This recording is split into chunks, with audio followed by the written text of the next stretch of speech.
Bismillahirrahmanirrahim.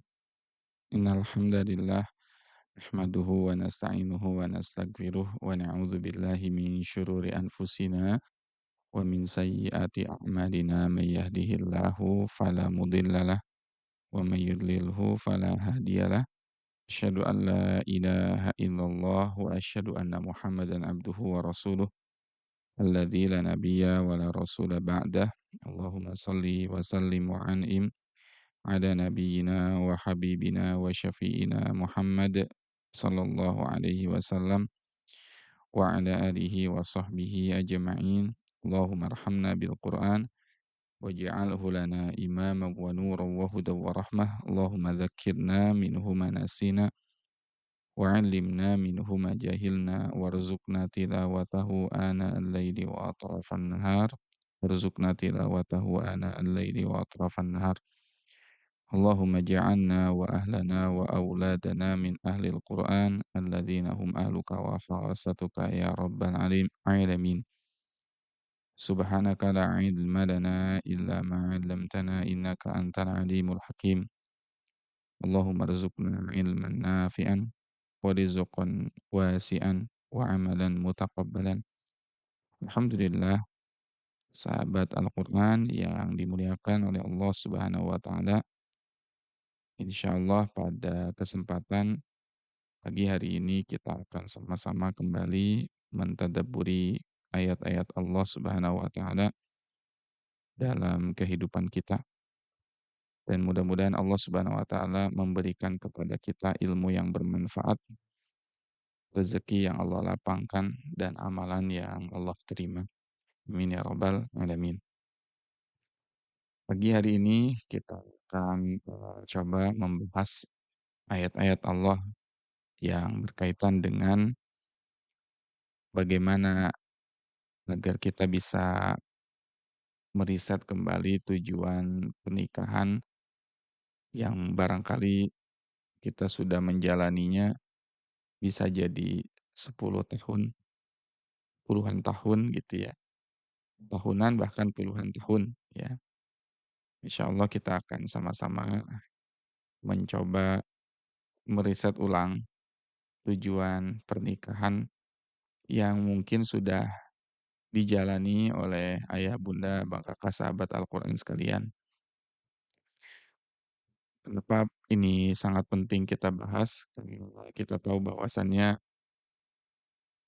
pernikahan itu adalah ibadah yang panjang, ya. Pernikahan itu adalah ibadah yang bukan sebentar, ya, tapi sepanjang hidup kita. Pernikahan ini merupakan ibadah yang eee, memberikan banyak sekali kebaikan dan banyak sekali pahala, yang sayang sekali ketika kita tidak mengisinya dengan ibadah dan ketaatan kepada Allah Subhanahu wa taala.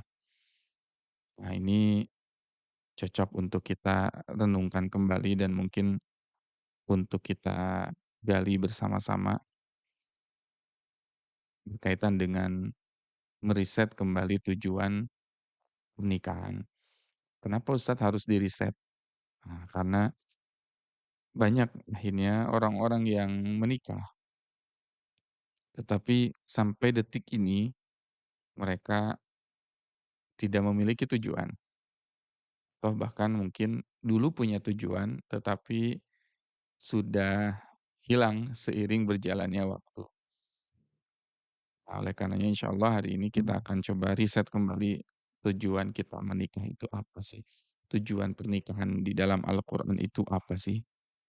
Dan insyaallah kita akan coba gali dan kita akan coba bahas pada kesempatan pagi hari ini. Namun saya ingin mengajak sahabat Al-Qur'an yang menikmati siaran live ini, silakan bantu untuk tap-tap layar supaya lebih banyak lagi yang bisa bergabung pada kesempatan pagi hari ini, dan yang belum men-share silakan bisa share info kajian ini sebanyak-banyaknya kepada sahabat, kepada teman, kepada keluarga kita semua.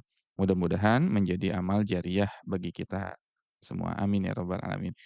Jadi ayah, bunda, abang, kakak, sahabat Al-Quran yang dimuliakan oleh Allah Subhanahu wa taala, saya ingin bertanya dulu kepada sahabat Al-Quran sekalian, kira-kira apa tujuan untuk menikah? Apa tujuan kita menikah? Boleh di kolom komentar, tujuan menikah sahabat Al-Quran itu apa sih? Bagi yang belum menikah nanti bisa diketik di kolom komentar, tujuan menikah itu apa, gitu.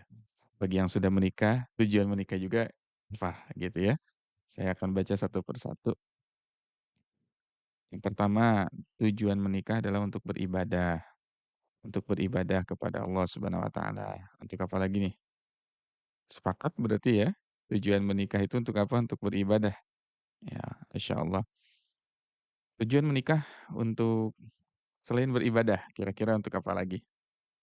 Sahabat Quran, tujuan menikah untuk apa lagi? Selain beribadah ya.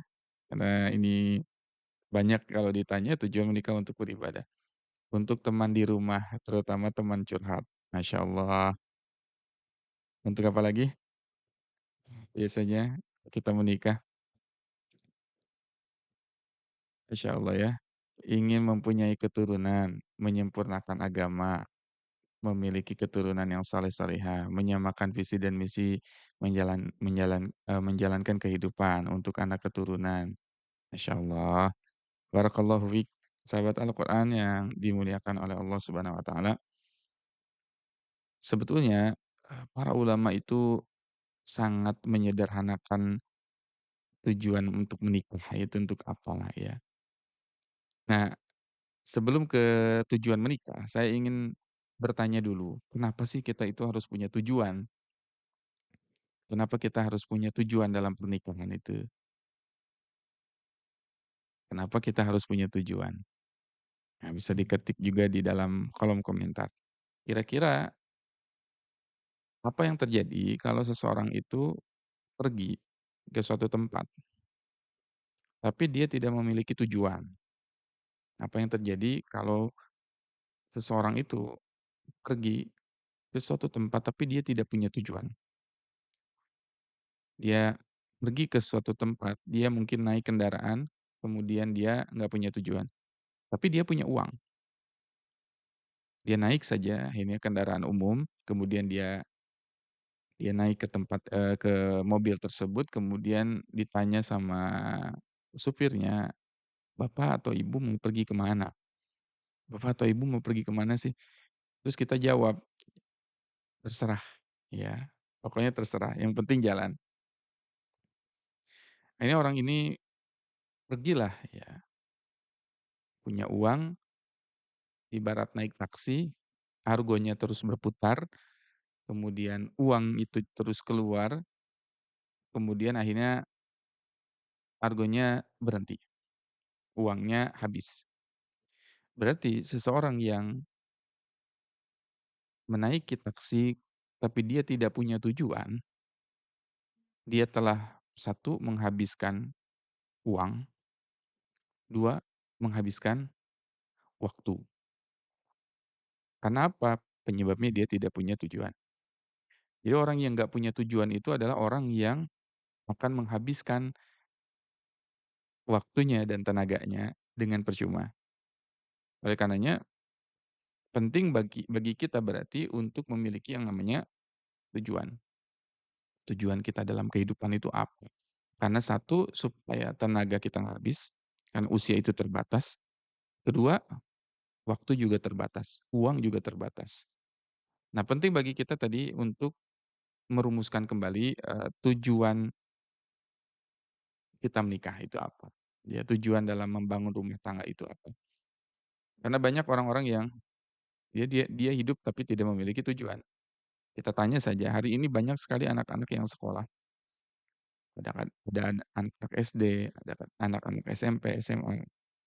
Dari sekian banyak anak-anak yang sekolah itu, coba ayah bunda dan sahabat Al-Quran sekalian, coba tanya deh, kira-kira sekolah ini tujuannya apa? Nah, mayoritas, kebanyakan, bahkan anak-anak itu nggak punya tujuan gitu. Ketika ditanya, tujuan sekolah apa? Ya mungkin tujuannya ingin menuntut ilmu, tapi ya jawaban template, jawaban yang sama semuanya akan mengatakan, tersebut gitu ya. Hal yang sama yang berkaitan dengan, ya saya mau mencari ilmu, tapi itu template ya. Template itu ya semua anak akan menjawab hal yang sama. Nah, kita coba telisik lagi gitu ya, tujuan menikah itu sebetulnya untuk apa begitu ya. Tujuan menikah itu sebetulnya untuk apa? Ya. Nah, akhirnya ketemulah jawabannya di dalam Quran surat Al-Baqarah. Sebetulnya tujuan menikah itu menarik di dalam Al-Quran di mana Allah Subhanahu wa taala memerintahkan Nabi Adam, "A'udzubillahi minasyaitonirrajim, bismillahirrahmanirrahim. Wa qulna ya Adamu uskun anta wa zaujukal jannah wa kula minha ragadan haitsu syi'tuma wa la taqraba hadhihi syajarah fatakuna minadh dhalimin." Eee, ini menarik ya kalau kita mau merenungkan di dalam kehidupan kita sehari-hari dan begitu Islam akhirnya begitu menyederhanakan ya tujuan dalam pernikahan itu seperti apa. Nah, kita akan bahas hari ini Quran surat Al-Baqarah ayat 35. Nah, namun sahabat Quran mari kita kencangin lagi tap-tap layarnya supaya lebih banyak lagi yang bisa bergabung dan menikmati sajian tadabbur Al-Quran hidangan dari Allah Subhanahu wa taala. Kita kencangin lagi tap-tap layarnya, yang belum tap-tap layar niatkan untuk dalam rangka menyebarkan ilmu, mudah-mudahan menjadi amal jariyah buat kita semua. Amin ya rabbal alamin. Nah, tujuan menikah itu tadi di sini, kita lihat di dalam Quran surat Al-Baqarah ayat 35.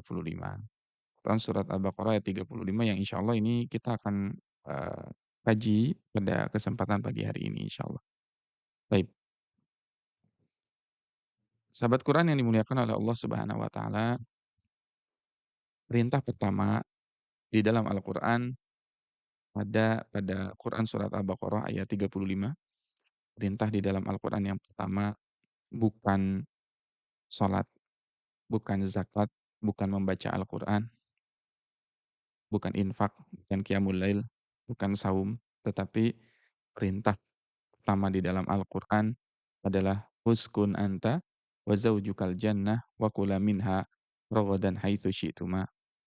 Perintah dalam Al-Quran yang pertama kali turun adalah untuk uskun. Kita berdiam diri bersama pasangan kita dan juga Allah memerintahkan kita untuk wakula, untuk makan. Nah, apa korelasi antara tujuan menikah dengan makan? Kalau kita tahu bahwasannya intisari dari pernikahan itu adalah makan. Intisari dari pernikahan itu adalah makan. Dan seseorang dikatakan bahwasannya menikah itu adalah ibadah yang terlama dan ibadah terlama di dalam menikah itu adalah sebetulnya ibadah makan. Kenapa intisari menikah itu adalah makan, tujuan menikah itu adalah makan, karena makan itu adalah ibadah yang paling lama. Selama ya Bunda, sahabat Al-Quran sekalian menikah, maka ketika menikah itu pasti setiap hari akan bertemu dengan makanan. Akan bertemu dengan apa? Bertemu dengan makanan. Nggak mungkin sehari nggak makan. Nah, ini tadi yang sahabat Quran yang jawab tujuan menikah adalah untuk memiliki keturunan atau mendapatkan keturunan. Mohon maaf, kita setiap hari misalkan ya tidak melakukan yang namanya hubungan biologis, ya. Katakanlah hubungan biologis itu kan adalah nafkah ya yang harus diberikan seorang, suami kepada istrinya, nafkah batin dan itu sifatnya tidak banyak, dalam artian tidak setiap saat gitu, nggak sehari 3 kali gitu, itu terbatas artinya. Makanya kalau tujuan menikah hanya untuk menghasilkan keturunan atau mendapatkan keturunan, itu adalah tujuan yang benar-benar, bukan tujuan utamanya begitu. Ya setiap hari gitu dilaksanakan tidak juga kan. Kalau berbeda dengan makan, ya maka makan itu adalah sesuatu yang harus dilakukan setiap hari. Bahkan seseorang di rumahnya ada yang makan sampai 3 kali sehari, ya. Tujuan, di dalam rumahnya itu makan pagi, makan siang, makan malam. Jadi sebetulnya tujuan menikah itu apa, begitu. Nah, tujuan menikah itu tadi dijawab oleh Al-Baqarah ayat 35 untuk makan. Nah, sekarang tujuan makannya itu untuk apa?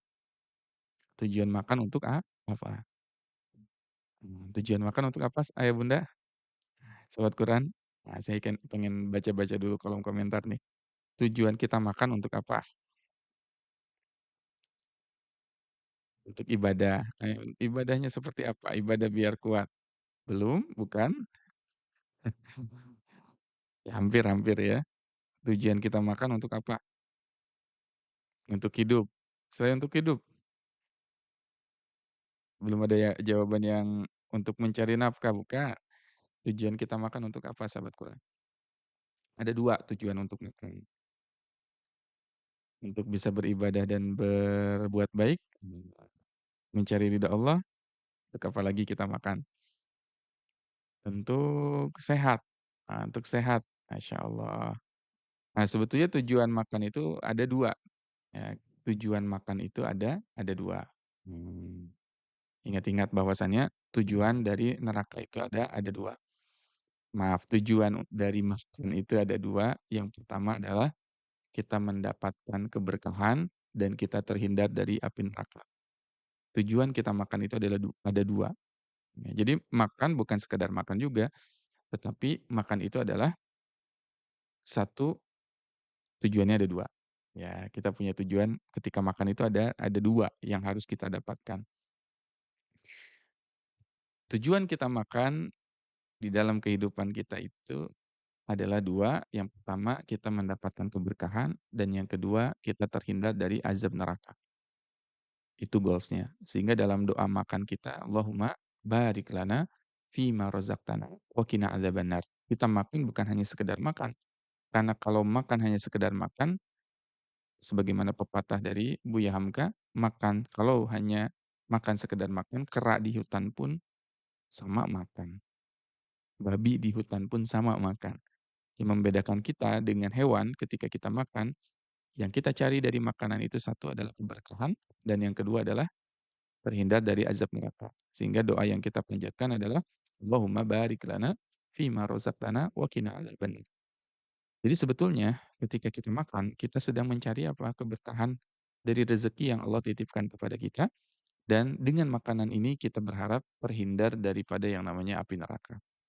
Dengan makanan ini kita terhindar dari yang namanya api neraka. Jadi makan dalam Islam itu ternyata nggak simpel sahabat Quran ya. Tapi makan pun harus punya tujuan, makan pun harus punya visi agar kita bisa selamat dari api neraka. Begitu ya. Baik.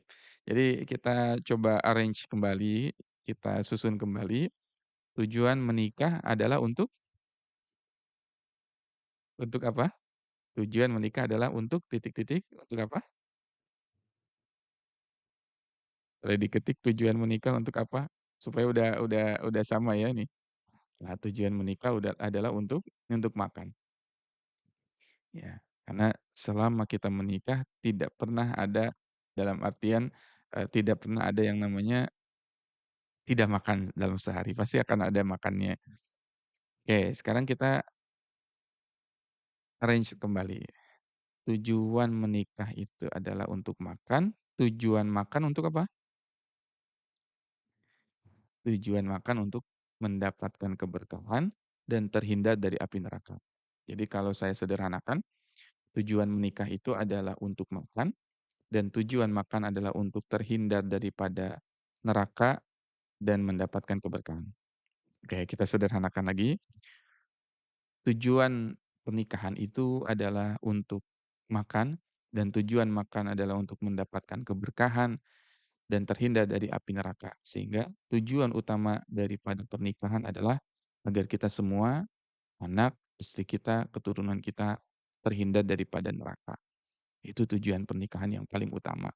Bagaimana kita dan diri kita, juga keluarga kita selamat daripada azab Allah, selamat dari nerakanya Allah Subhanahu wa taala. Sampai di sini difahami ya? Mudah-mudahan difahami ya, sahabat Quran. Jadi tujuan utama menikah itu untuk apa? Bukan untuk ibadah dulu, nanti ibadah nomor sekian gitu ya. Tapi tujuan pertama menikah itu adalah untuk makan, dan makan itu untuk mendapatkan keberkahan dari rezeki yang telah dititipkan oleh Allah dan juga menyelamatkan kita dari api neraka dan juga menyelamatkan kita dari api neraka, ya. Nah, ya, Masya Allah. Kenapa tujuan menikah itu jadi tadi menjadi makan? Karena kita lihat ketika kita makan tadi doanya apa tadi? Allahumma barik lana fi ma razaqtana wa qina adzabannar. Dan ketika seseorang makan kemudian dia membaca doa Allahumma barik lana fi ma razaqtana wa qina adzabannar, senada dengan hal itu Rasulullah Shallallahu alaihi wasallam itu pernah berdoa, ya, doa kepada orang-orang yang menikah itu apa doanya? Doa untuk orang-orang yang menikah adalah barakallahu lakuma wa baraka alaikuma wa jama'a bainakuma fi khairin. Antara makan dengan menikah doanya sama, meminta keberkahan. Ya, ketika seseorang itu menikah, kita dianjurkan untuk mendoakan orang yang menikah itu dengan kalimat barakallahu lakuma wa baraka alaikuma wa jama'a bainakuma fi khair. Barakallahu lakuma. Semoga Allah Subhanahu wa taala, ya, memberikan keberkahan kepada kalian berdua. Wa baraka alaikuma, dan Allah terus menambahkan mencurahkan keberkahan kepada kalian berdua. Wa jama'a bainakuma, dan Allah menghimpunkan kalian berdua fi khairin dalam kebaikan. Nah, itu doanya ya. Jadi ketika ada seseorang yang menikah, maka dianjurkan sekali kita untuk mendoakan keberkahan untuk pasangan tersebut, untuk suami dan istri tersebut gitu ya. Pasangan pengantin yang baru menikah itu, barakallahu lakuma wa baraka alaikuma wa jama'a bainakuma fi khair. Ya, semoga Allah mengumpulkan kalian, menghimpunkan kalian di dalam kebaikan, dan ketika kita mendoakan itu, ya, momen akad nikah itu adalah momen yang paling sakral.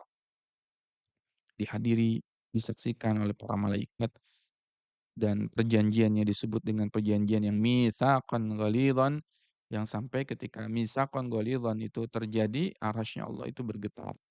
Karena ini perjanjian yang bukan main-main. Ya, mitsaqan ghalidhan adalah perjanjian yang, ya, bahkan para nabi pun melakukannya. Ikatan pernikahan sama dengan ikatan para nabi sallallahu alaihi wasallam ketika diambil sumpahnya, wa id akhadna mitsaqan ghalidhan, ya, wa akhadna minkum mitsaqan ghalidha. Kami ambil dari kalian, wahai para nabi, mitsaqan ghalidha, perjanjian yang sangat berat. Makanya pernikahan ini enggak main-main ya. Ada perjanjian yang begitu berat, mitsaqan ghalidha tadi. Wa akhadna minkum mitsaqan ghalidha. Sehingga, eee, karena ini adalah perjanjian yang berat, yang bahkan para malaikat hadir, arasy Allah bergetar, kita tuh dianjurkannya kalau ada yang menikah hadir ketika akadnya. Karena ketika saya terima nikahnya bla bla bla bla, ijab kabul terjadi di situ, kemudian para malaikat menyaksikan, lalu kita mendoakan barakallahu lakuma wa baraka alaikuma wa jama'a bainakuma fi khair. Ketika lahir, ketika doa itu terucap lalu dihadiri oleh para malaikat dan malaikat mengatakan amin, maka doa itu balik ke kita, maka doa itu balik ke kita. Nah, oleh karenanya sahabat Quran, kalau hadir pernikahan nanti lagi kita punya ilmunya, kalau hadir pernikahan itu jangan hadir ketika resepsinya, ya, jangan ketika makan-makannya saja, ketika resepsinya saja, tapi kalau pernikahan itu kita diundang hadir ke pesta pernikahan, maka sebisa mungkin berusahalah untuk menghadiri akadnya, karena akad itu disaksikan oleh para malaikat, ya, dan perjanjiannya diambil oleh Allah dari arasy Allah dengan perjanjian yang begitu, besar ya, perjanjian yang begitu agung, ikatan yang begitu agung, mitsaqan ghalidha.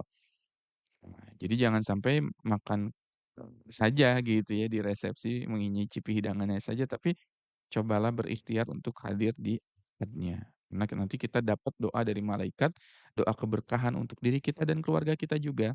Sehingga diri kita dan keluarga kita di apa, ya namanya tuh dijadikan orang yang terhimpun dalam kebaikan. Nah begitu ya, Masya Allah.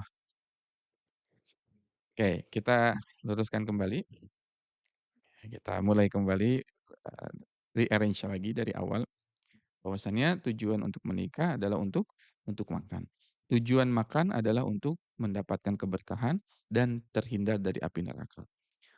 Oleh karenanya, makan itu harus menghadirkan keberkahan dan terhindar dari api neraka. Makan harus menghadirkan keberkahan dan terhindar dari api neraka. Oleh karenanya, karena makan ini harus mendatangkan keberkahan dan menghadirkan keamanan dari api neraka, selamat dari api neraka, dia harus memenuhi 3 unsur, 3 syarat, ya. Harus ada Pak, ada berapa? Harus ada 3 syarat agar makan kita itu berkah dan juga agar makanan kita berkah dan juga bisa selamat dari api neraka. Nah, kira-kira 3 syarat itu apa saja sih? Ini yang akan kita bahas juga pada kesempatan pagi hari ini.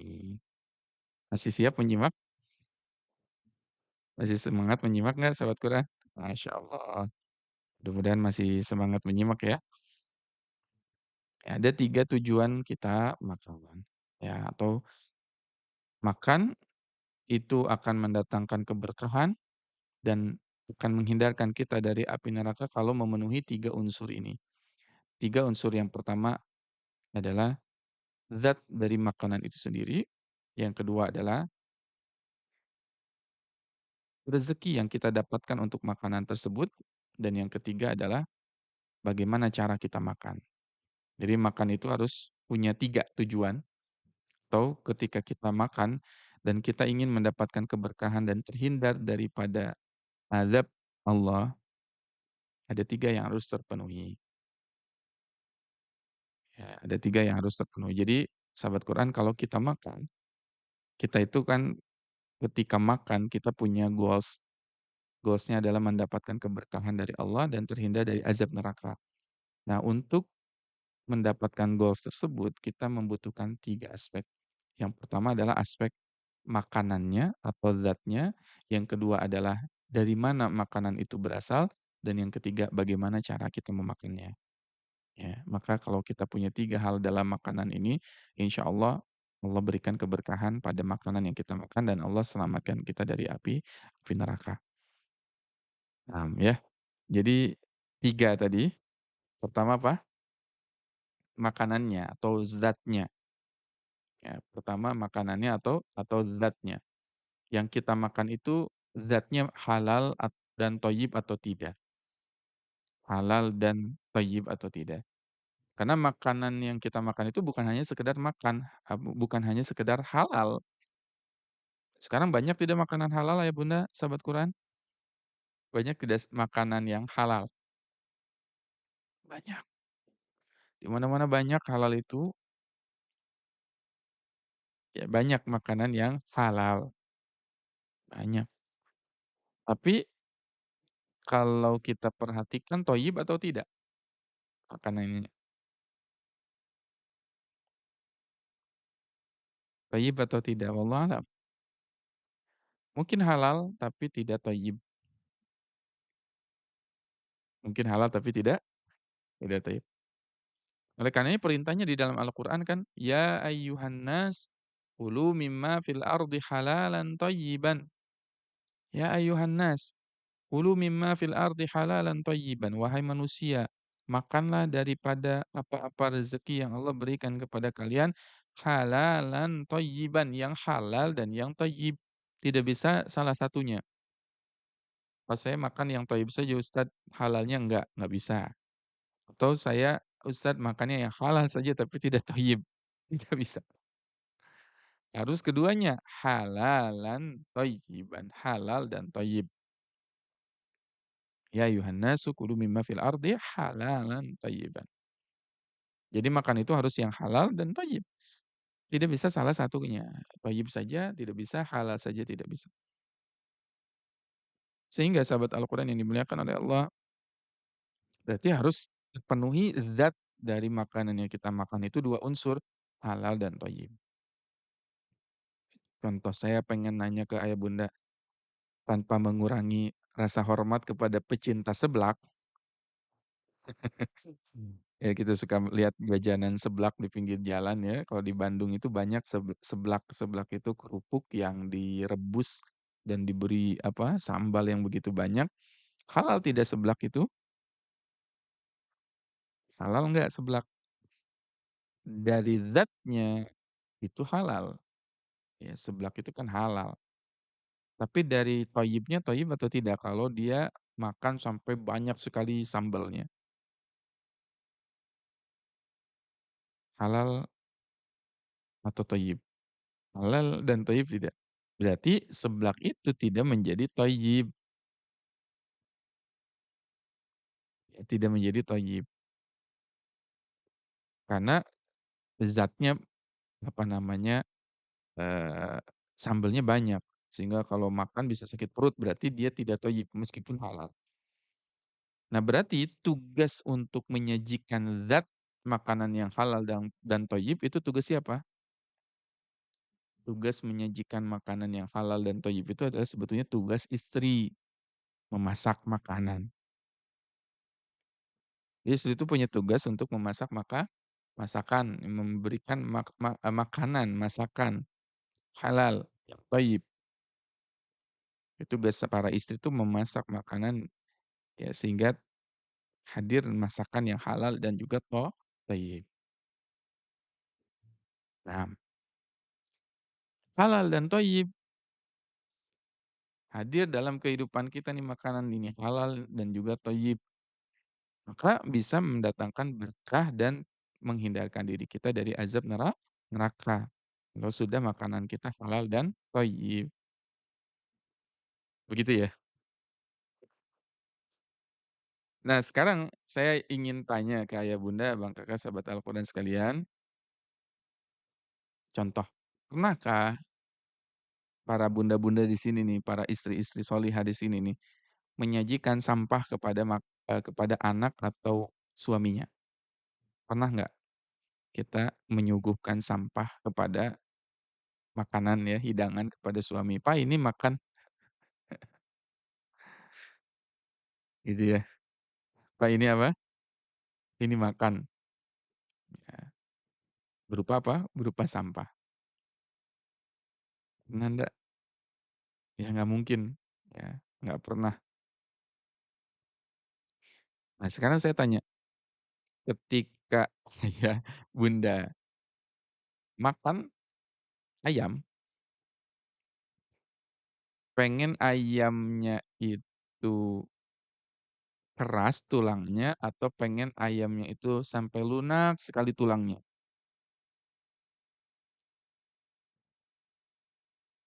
Kalau makan ayam pengen sampai tulangnya lunak atau keras?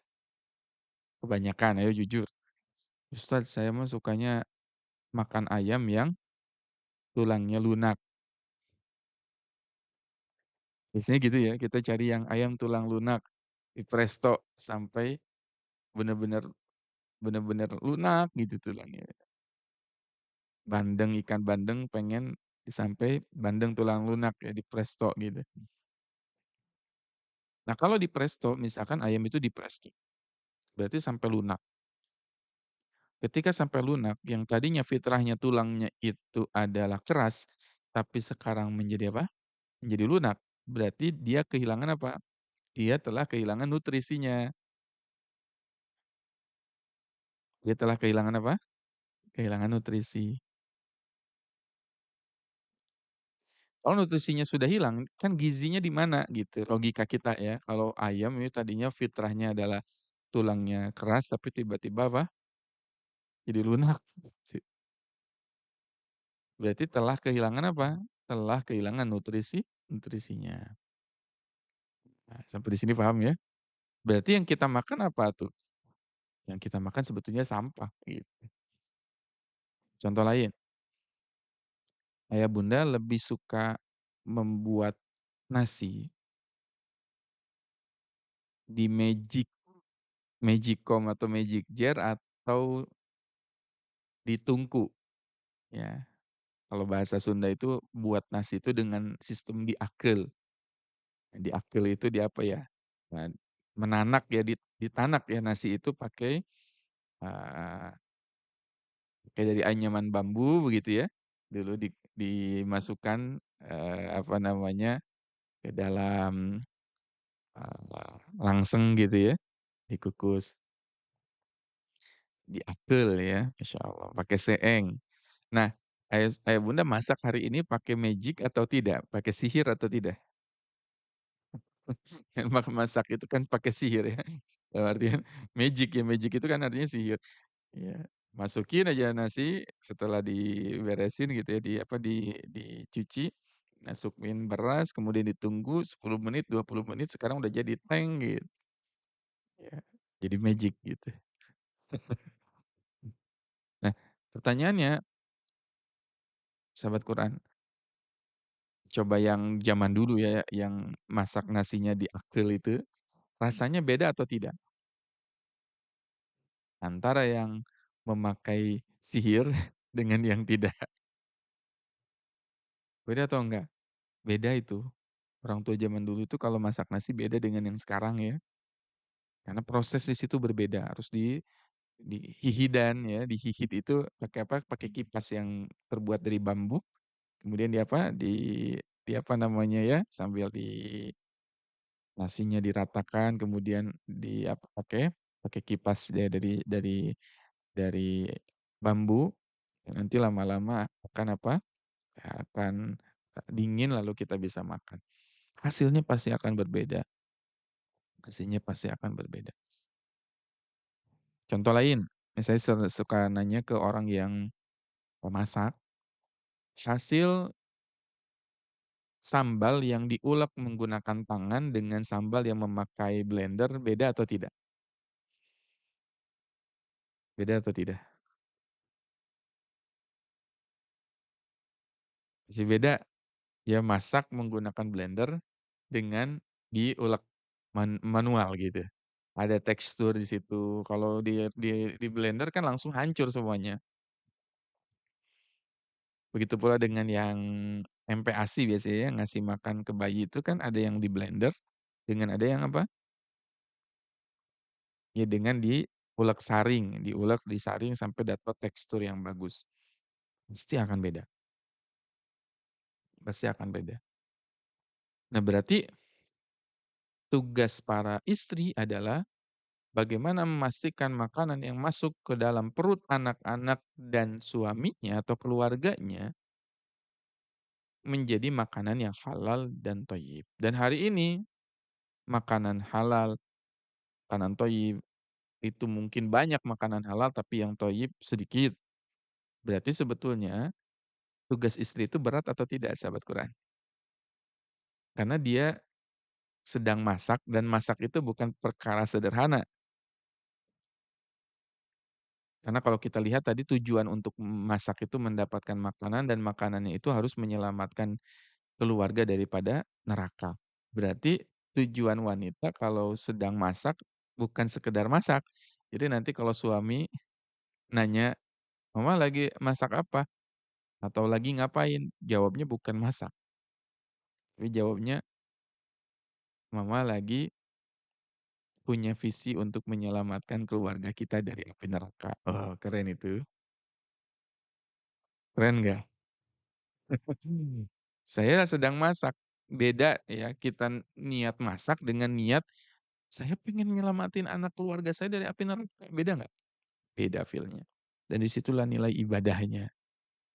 Kan ibadah itu sesuai dengan niatnya, innamal a'mal binniyat, sesungguhnya amal itu berdasarkan niat.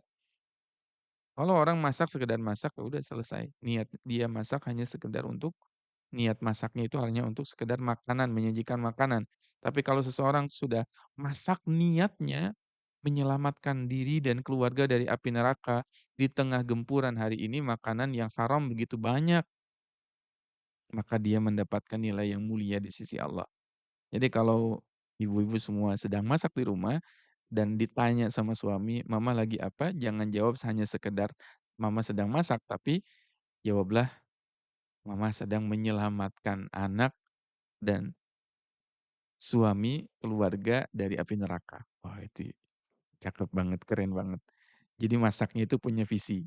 Misinya adalah menyelamatkan diri dan keluarga dari api neraka dan itu pekerjaan yang nggak ringan, pekerjaan yang berat dan pekerjaan yang mulia. Di mana seorang ibu memasak makanan bukan untuk dirinya, tapi bukan hanya untuk perut kenyang, tapi masak untuk menyelamatkan diri dan keluarga dari api neraka. Itu keren. Dan sejatinya nggak sederhana kalau ternyata yang disajikan oleh seorang wanita, dari masakannya terdapat barang-barang haram di situ, bahan-bahan haram di situ, sekeluarga masuk neraka. Repot dan nggak lucu kita masuk neraka gara-gara apa? Makanan. Oh, maka kita perhatikan kecapnya ini halal atau enggak, bumbu-bumbunya halal atau enggak, bahan-bahannya halal atau enggak. Nah, kalau kita perhatikan itu semua, jadi nilai ibadah yang sangat tinggi di sisi Allah karena seorang ibu punya visi tadi, menyajikan makanan yang halal agar dapat keberkahan dalam keluarga dan terhindar dari api neraka. Jadi tugas wanita begitu mulia ketika mereka memasak, ya. Dan di mindset, ya jangan sampai dengan segala kemudahan yang terjadi hari ini, kita tinggal tap-tap ya di dalam ya layar handphone kita. Kita nggak mau masak tinggal pesen gampang, datang makanan gitu ya. Tidak sesederhana itu karena kita harus memastikan makanan yang masuk ke dalam tubuh kita itu halal dan thayyib. Itu tugas siapa? Tugas istri. Oke, kita runut ulang lagi ya, kita runut ulang lagi ya, pelan-pelan. Tujuan menikah adalah untuk makan. Tujuan makan adalah untuk mendapatkan keberkahan dan selamat dari api neraka. Maka tujuan menikah adalah untuk selamat dari api neraka, yang makan tadi, yang mendapatkan keberkahan tadi, dan menghindarkan diri dari api neraka harus memenuhi 3 unsur. Unsur pertama adalah zat makanannya, apa yang kita makan dan itu adalah tugas istri. Dan yang kedua, harus dilihat dari mana sumber makanan atau harta yang kita makan itu. Berarti ini tugas siapa? Ini tugas siapa? Wah, ini adalah tugas suami berarti. Berarti suami punya kewajiban. Kewajibannya apa? Berat juga, karena suami harus memastikan harta yang dibawa dari luar ke rumahnya menjadi harta yang berkah. Harta yang berkah dan harta yang bisa menyelamatkan penghuninya dari neraka. Berarti nggak boleh haram, nggak boleh datang ke rumah membawa harta haram. Dia harus benar-benar memastikan suami ini, nanti kan yang mengolah adalah istri nih. Suami bawa uang, uangnya nanti diolah sama istri jadi makanan. Berarti sumbernya harus halal. Dan betapa banyak hari ini tanpa mengurangi, rasa optimisme hari ini, mencari yang halal begitu sulit, yang haram begitu terbuka begitu lebarnya. Ya, yang halal begitu sulit, yang haram begitu terbuka lebar pintunya. Bagaimana maksudnya Ustadz? Ya contoh, yang halal itu mudah, yang haram itu sekarang jadi mudah gitu. Contoh misalkan seseorang bekerja, saya pernah, dapat ya inspirasi dari guru-guru kami, suatu ketika guru-guru kami itu mengajar, ketika mengajar itu udah selesai tugas mengajarnya.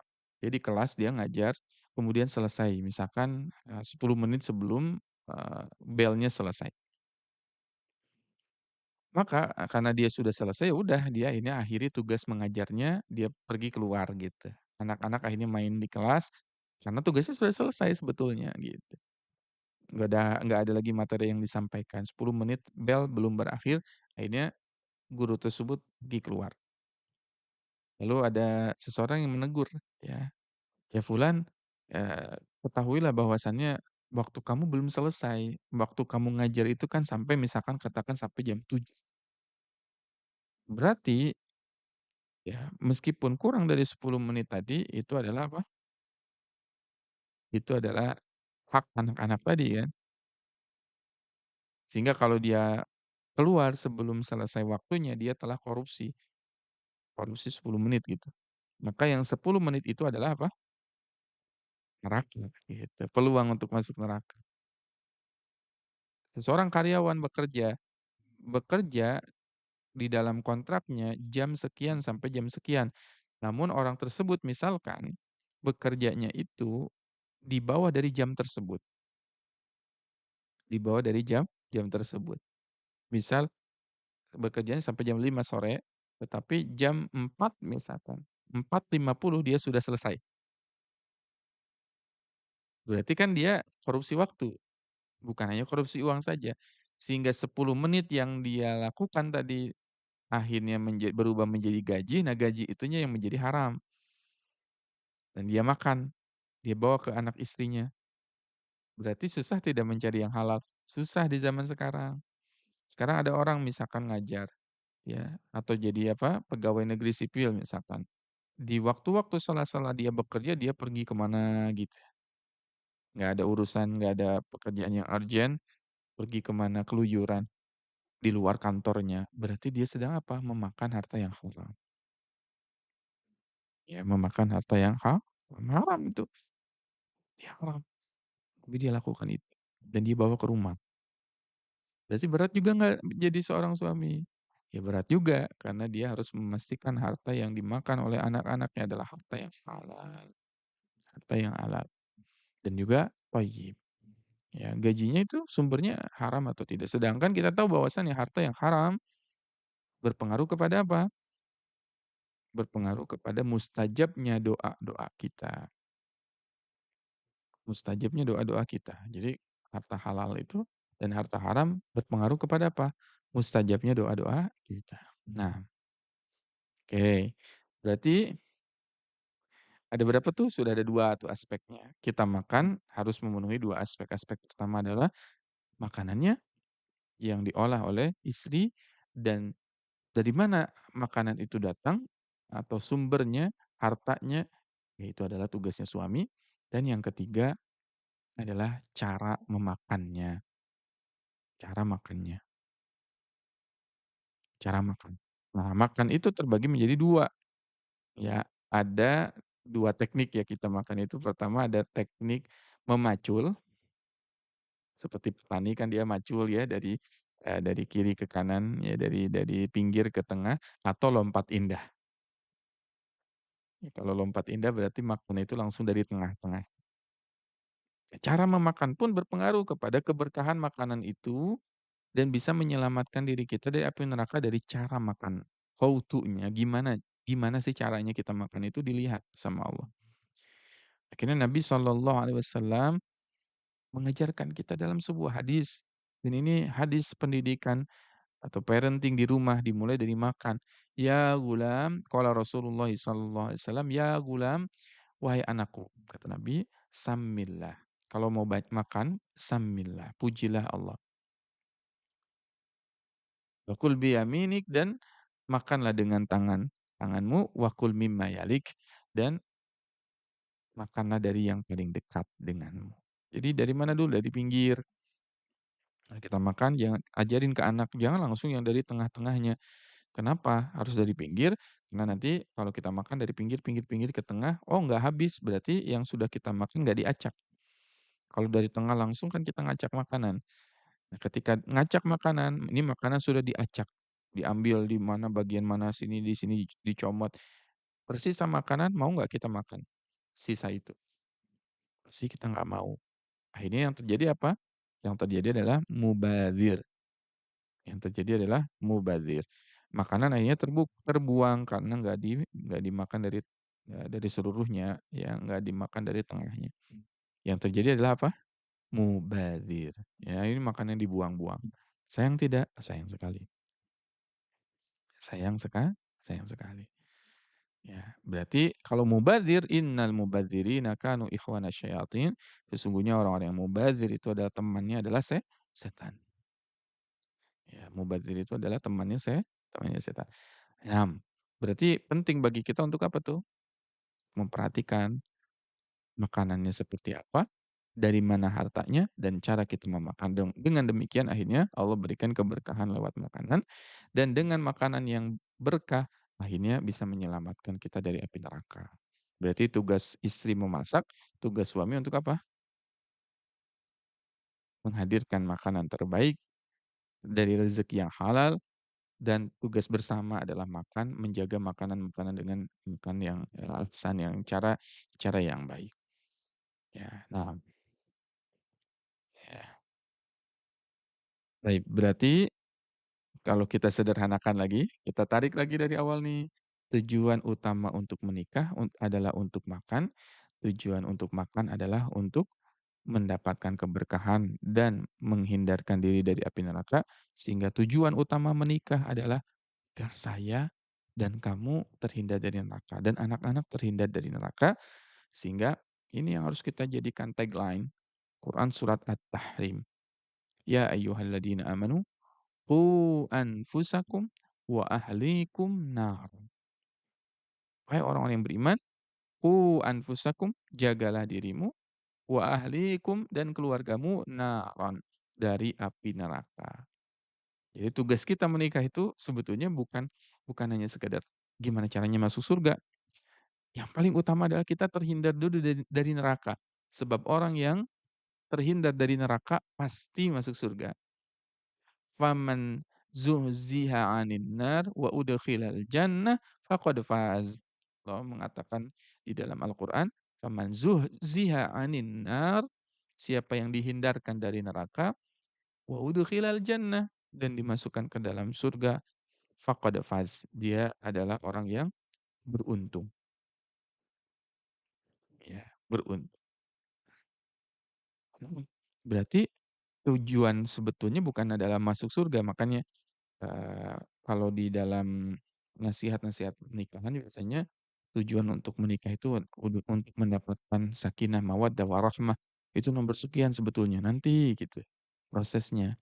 Atau semoga menjadi pasangan yang, masuk ke dalam surga itu nanti gitu. Tapi tujuan utama kita nikah itu adalah untuk apa? Memastikan diri dan keluarga terhindar dari api neraka.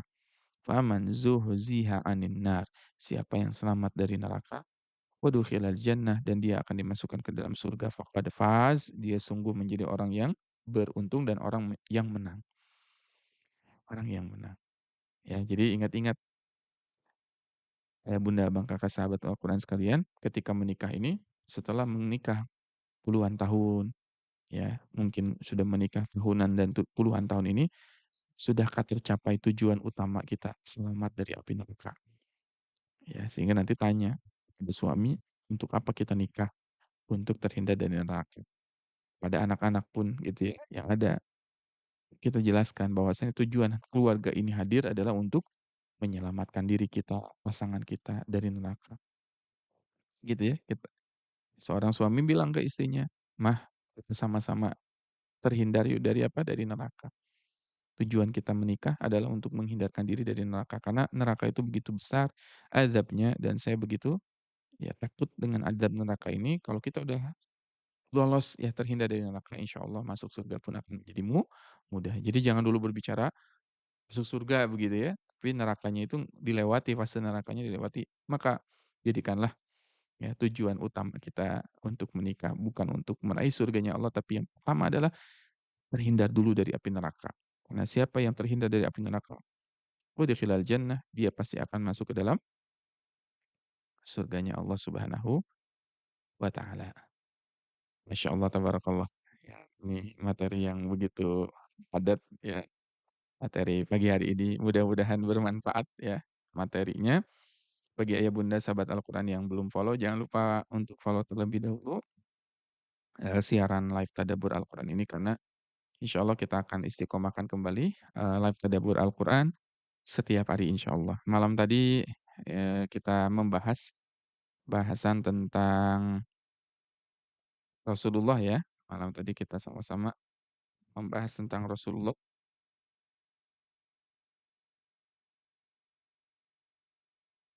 Ya, malam tadi kita membahas tentang bahasan Rasulullah Shallallahu Alaihi Wasallam ketika Rasulullah Shallallahu Alaihi Wasallam tersakiti, ya. Siapa yang tadi malam ikutan? Nah, yang ikutan Masya Allah, semoga kita bisa, belajar lagi nanti tentang Rasulullah Shallallahu Alaihi Wasallam.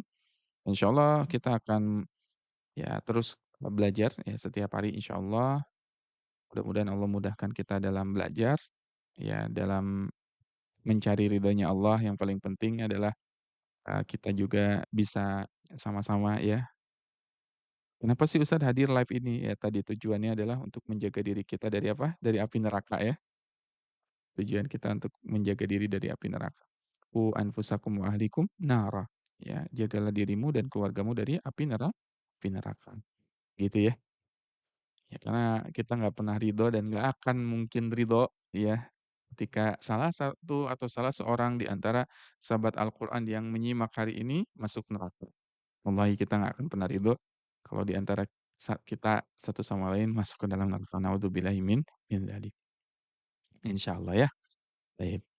Sahabat Al-Quran yang dimuliakan oleh Allah Subhanahu wa taala, saya izin memberikan informasi, insyaallah kita akan menghadirkan kembali program tadabbur salat khusyuk ya. Ini sudah lama tidak kita hadirkan kembali, insyaallah kita akan hadirkan kembali kelas tadabbur eksklusif Connect to Allah, salat khusyuk, salat nikmat, insyaallah nanti kita akan, garap kembali programnya. Kemarin sudah jalan sampai season 5, sudah ada 5 kali 4 berarti 20 pertemuan yang sudah berlalu. Insyaallah kita akan lanjutkan kembali pelajaran salat khusyuk.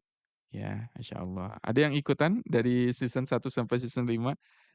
Insyaallah nanti ada lanjutannya. Jadi ada lanjutannya, mohon maaf baru bisa tergarap kembali karena kesibukan yang luar biasa ya beberapa waktu ke belakang. Insyaallah kita mulai garap kembali program tadabbur salat khusyuk episode ke-5 insyaallah. Kelasnya kapan Ustadz? Insyaallah setiap Senin malam, ya untuk salat khusyuk kemarin kita sudah masuk ke bab ruku ya. Insyaallah nanti setiap Senin malam 4 kali pertemuan per bulannya. Senin malam ya, jam 19.30 waktu Indonesia Barat sampai selesai, ya. Kemudian on Zoom meeting, kemudian ada infaknya, infaknya 10.000 per pertemuan atau setara dengan 40.000 per bulan insyaallah. Ada yang mau ikutan? Oh, masya Allah tuh ada yang sudah ikutan dari awal, Bunda Nova ya. Bunda Nova, nah Bunda Siti tuh udah ikutan dari awal sampai bab ruku ya? Insyaallah.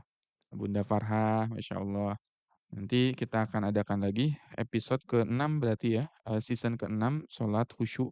Nanti yang mau ikutan bisa, bergabung, nanti akan kita informasikan di dalam, grup insyaallah. Yang belum bergabung ke dalam grup nanti bisa screenshot nomor ini, kemudian nanti hubungi kepada admin, supaya bisa mendapatkan, rekaman dari kajian kita. Insyaallah kita mulai upload kembali rekaman-rekaman kajian yang sudah terlaksana. Supaya bisa dimurojaah bagi yang tertinggal, gitu ya. Ini informasi. Insyaallah mulai kembalinya dari hari Ahad ya, maaf hari Senin. Kita akan mulainya hari Senin ya, insyaallah. Dari tanggal 31, insyaallah 31 Agustus ya. Nanti kita akan mulai dari tanggal 31 Agustus untuk sholat khusyuk. Ya mudah-mudahan, nanti ayah bunda bisa mengikuti program, sholat khusyuk ini, gitu ya. Ada yang baru bergabung? Ustadz baru bergabung, saya belum bergabung dari awal. Nanti mudah-mudahan bisa kita buat lagi program yang dari awalnya ya. Nah, yang dari awal itu esensi dan penting sekali, ya berkaitan dengan takbiratul ihram, hadap kiblat dan sebagainya. Baru tahu? Kalau baru tahu nanti ikutan aja dulu yang keenamnya, belajar dari rukunya berarti, supaya nanti nggak ketinggalan jauh. Karena, sholat khusyuk ini, materi sholat khusyuk ini kita ada sekitar 45 episode ya, atau ada sekitar 10 season.